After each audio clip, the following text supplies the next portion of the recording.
What if Python could run 100 times faster just by changing the way that you think about your data?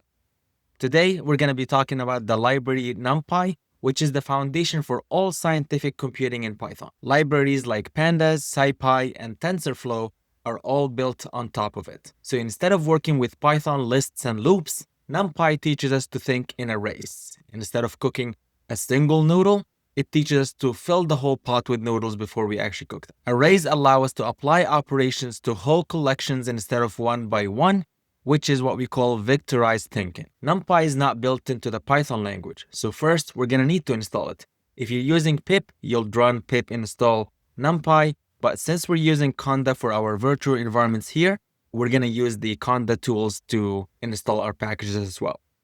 So first I'm going to switch to my virtual environment, Conda activate IT 2053C, and from there I would run Conda install NumPy, and that should install the library for me. Now I already have that in my virtual environment, and to confirm, I would run conda list. This will list out all the packages that I have installed in my virtual environment.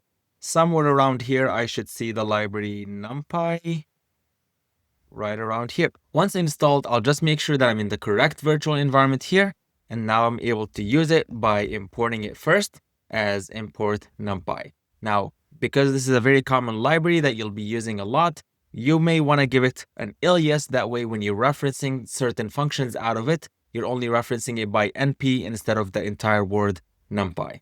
Now that we're ready to use it, let's actually start by comparing it to Python lists. So I'll create a list called numbers, which is going to be the range of numbers from 0 all the way to 1,000,000.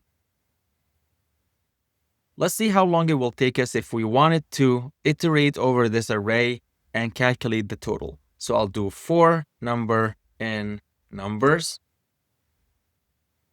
Let's add up that number into our totals variable. And now if we print out whatever the total is, let's go ahead and execute the cell.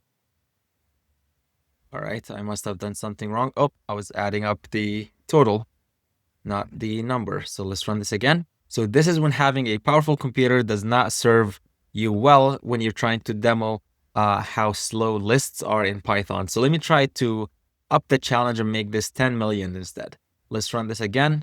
All right, here we go. This took us 0.5 seconds to execute this job. Let's do 100 million numbers. If I do run this again,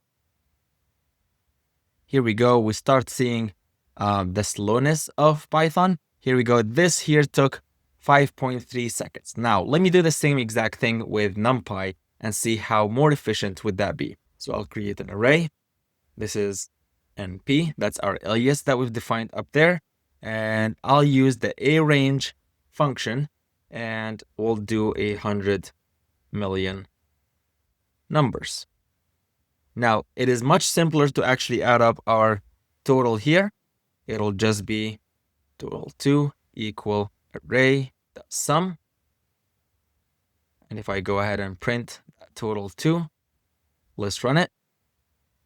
Okay, have an error. All right, so I may have missed importing my library over here. So let me go ahead and run it. Now that it's in, let's go back and run this one.